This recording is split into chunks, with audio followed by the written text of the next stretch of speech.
Hi, and welcome. My name is Richard Jarofsky, a partner with Focus Management. For the past 30 years, I've worked with leaders of organizations of all types and sizes to do two important things: develop or refine their business strategy, and then make sure it is implemented and that it gets results.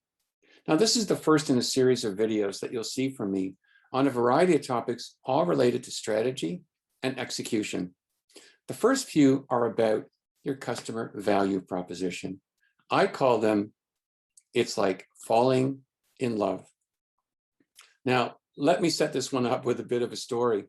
Not long ago, I was working with a client to help them update, refine, and focus their business strategy. And as you might expect, we came to the subject of their customer value proposition. Well, 5 minutes into the conversation, it became clear a number of the team members were really struggling with the concept of a value proposition. A couple of them had made attempts at defining value propositions in preparation for the meeting, but they weren't so sure about the results. So we needed to take a step backward before moving ahead and answer a few key questions like, well, first of all, just what exactly is a customer value proposition? What's it for?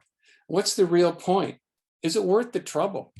When you're developing a value proposition, how do you know what you're aiming for? How do you know when you've got it? For that matter, how do you know when you're done? And last but not least, is there any one value proposition for a particular business? Is it one size fits all, or maybe one size fits almost no one? Well, we took a fairly straightforward, even academic approach to the subject. We made a good deal of progress. Heads were nodding, lights were coming on, the conversation took on a more meaningful tone and direction. And at that point, we agreed that everyone would benefit from some think time. So we adjourned for the day with the intention to come back to the customer value proposition in our next meeting. And in fact, we scheduled a meeting specifically to deal with that subject in the next week. Well, as everyone was getting ready to leave for the day, I sat down at the table to reflect on the conversation that had taken place over the last 20 or 30 minutes. And something came to mind. And rather than lose the opportunity, I made one of those, hey, I've got something on my mind kinds of noises to get the attention of those in the room. You know, it seems to me that addressing the question of a customer value proposition is a lot like dealing with the question, well, why do people fall in love? And why don't we fall in love with everyone? Well, you can imagine the looks that I got, but in the silence that followed, I pressed on. Well, let's think about it. The customer value proposition has two basic critical elements: the value statement and the positioning statement. Well, the value statement expresses how you resonate with the customer. It articulates that which causes the customer to fall in love with you. This is your goodness as you want the customer to see it. The positioning statement defines your uniqueness relative to other suitors. It expresses why the customer should love nobody other than you.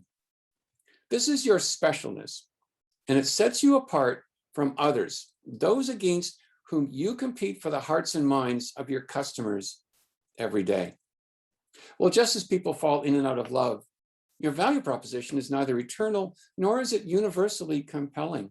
As customer desires and interests change, so must your value proposition.